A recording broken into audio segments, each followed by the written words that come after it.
प्रणाम। एक विनती है आपसे। कहिए राजन। पिछले कई दिनों से मेरे स्वप्न में तेरे पिताश्री आ रहे हैं। मैंने ब्राह्मणों से भी इसका अर्थ पूछा तो उनका कहना था कि तुम्हारे पिताश्री को शांति नहीं मिली, उनके लिए पूजा करनी हो, यज्ञ संपन्न करना होगा। आप तो परम ज्ञान का स्वरूप है, तो विनती है आपसे कि पूजा विधि आप ही के हाथों से हो, जो मेरे पिताश्री तक पहुंचे, उन्हें मुक्ति मिले, जीवन मरण के इस चक्र से वो मोक्ष पाले। अवश्य राजन। आप मिट्टी के 2 घड़े मंगवाइए, एक में घी भरवाइए और एक घड़े में कंकड़ पत्थर भरवाइए, और उन दोनों घड़ों के मुंह कपड़े से बंधवा दीजिए और उन्हें लेकर नदी के तट पर आइए। मैं वहीं आपकी प्रतीक्षा करूंगा। मैं भी इसका प्रबंध करता हूं महाराज।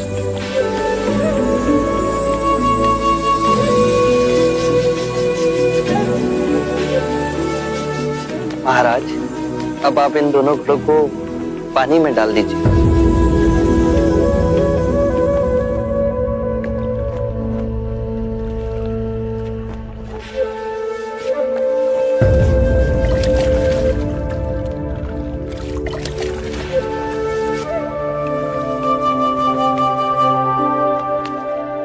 महाराज, अब इन दोनों घड़ों को आप तोड़ दीजिए।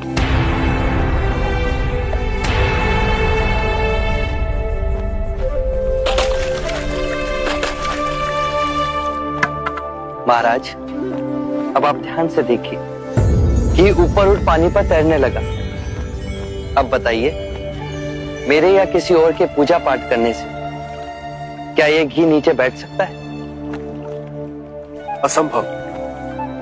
ये तो घी का स्वभाव ही नहीं। सत्य कहा आप। उसी प्रकार किसी भी पूजा पाठ, विधि विधान, कर्म कांड के द्वारा पानी के अंदर डूबे हुए कंकड़ पत्थर क्या ऊपर आ तैर सकते हैं? नहीं बुद्ध, ये तो प्रकृति के नियम के विरुद्ध है। तो हम प्रकृति से भिन्न कैसे हुए? हम भी तो प्रकृति का ही रूप है।